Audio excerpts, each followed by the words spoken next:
3 years ago, we met the Dr. Snikkas cage, a CNC'd aluminum flywheel cage that was meant for increasing your accuracy. Today, we have the Open Flywheel Project Eclipse cage, which is a CNC'd aluminum flywheel cage that focuses on kind of the opposite, going for pure power and FPS numbers. OFP has done this by creating a massive amount of crush on the dart using specific wheels meant for the Eclipse cage and a very small gap between them. This means a lot more direct contact with the dart, so it can use more of the flywheel's energy to fly out of the blaster. A big thank you goes to Liberty Foam Designs of Foam Freaks for sending one of these my way for review. And before I get into all the details and all the numbers with this cage, this is a Gen 1 version. OFP is planning to go and make a Gen 2, which updates some of the designs and some of the features, and I will hopefully have an update to this review when those come out. The wheels for the Eclipse cage have a look similar to the Dr. Snikkas wheels, but measure in at an outer diameter of 37.96 and 37.99 millimeters, with an inner diameter of 29.8 and 29.79 millimeters, a 3 millimeter wider outside and 1 millimeter wider inside when compared to the Dr. Snikkas wheels. The weight of the Eclipse wheels come in at 10.2 and 10.22 grams, making them the third heaviest wheels I've weighed behind the Blaster Ford standard wheels, which were 12.69 grams, and above the Containment Crew Cyclones, which weighed in at 7.75. In order to get the most out of your Eclipse cage, you're going to need some powerful motors, not just in the sense of torque, but also RPM, which spins the wheels to give the dart its velocity out of the cage. And according to the Kelly Industries motor chart, and as well as talking to other people, you can 4S some Neo Hellcats, you can 4S a Fang, as well as overvolt a couple of the motor options available right now. I'm personally not a fan of overvolting motors, and I don't recommend people do it, but they're your motors, so you do what you want with them. Instead, I've gone with a pair of Titan Kronos 2s, which according to the website were initially designed to go with the Eclipse cage, running at 53,000 RPMs with 1,650 gram-force centimeters of torque, requiring 80 amps per motor at 3S, which is kind of ridiculous. If you're more into the brushless stuff, this cage will accept some brushless motors, which is pretty cool. But since I don't know how to get a brushless setup going, and the Kronos 2 motors were said to have been designed around this cage, that's what I went with. But just like with every cage, your results will vary depending on what combination you go with.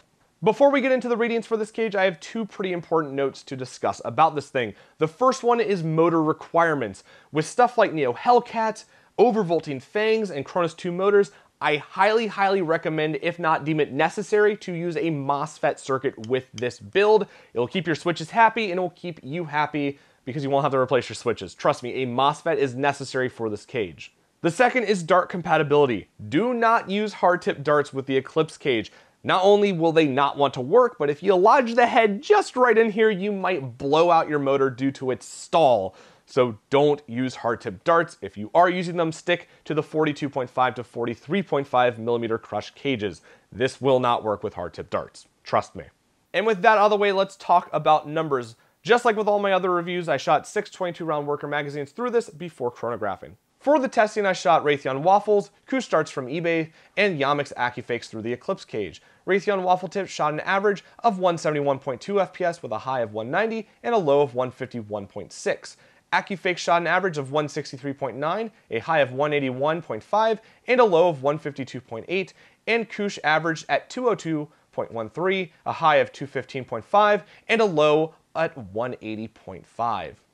I also took the readings from Drax and Naptown Nerf's videos to make sure my Eclipse cage was shooting about on level with theirs, which it was, and the links to their videos can be found in the description, as well as a Google document showing all of my readings in comparison to the Blaster Forge Ultra Crush wheels in a 42mm cage, which was the last highest reading velocities that I got. So there's a big comparison spreadsheet down there, just like with all my other shooting stuff. It's in the description. And now on to the pros and cons for the Eclipse cage, and the Eclipse cage has some pretty heavy ones to it.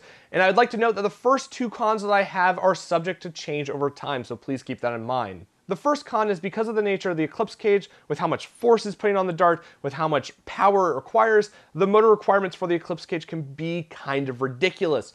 4S'ing a Neo Hellcat, 4S'ing Fangs, overvolting motors in general, or using motors that just have an 80 amp stall per motor. Now I know some of you don't mind overvolting your motors, but since I do, I don't recommend it.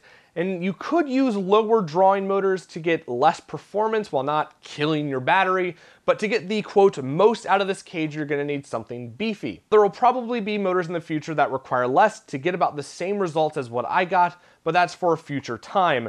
For the Chronos 2s, the minimum battery you can use while running it on 3S is a 3000 milliamp Turnigy graphene, which gives you 169 amps to the Chronos 2's pair 160 stall requirements. With my setup, I was using a 1500 milliamp hour graphene LiPo, and I would charge it up between each sets of darts. And after 50 darts, the graphene would go from 12.6 volts down to 12.24 volts, which doesn't give you a lot of lifetime before needing to recharge. Now again, this depends on what motors come out in the future, but for right now, you're going to need a hefty battery in order to get a nice lifetime before recharging out of the Eclipse cage. The third con is for those who play at community games with community dart piles, or those of you who just don't buy darts very often.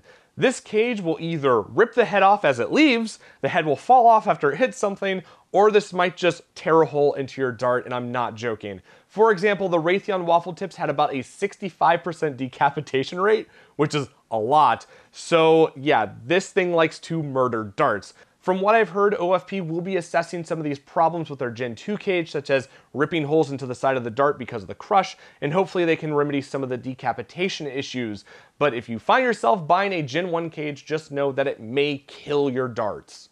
The fourth con is quality control. While the cage was nicely machined and I didn't see any problems with mine, the wheels were a different story. And again, like I said with the last con, OFP is going to be trying to remedy some of these problems, and that means taking the wheels and manufacturing them in the US for better quality control. These were really bad. The first set of wheels that I got with my Eclipse cage had an outer diameter difference of 1 millimeter and a weight difference of 0.11 grams. So I asked Liberty Foam Designs if I could get another set of wheels because mine were mismatched, and he sent me a match based on weight, and I used those wheels to figure out the perfect match with the 4 wheels that I had.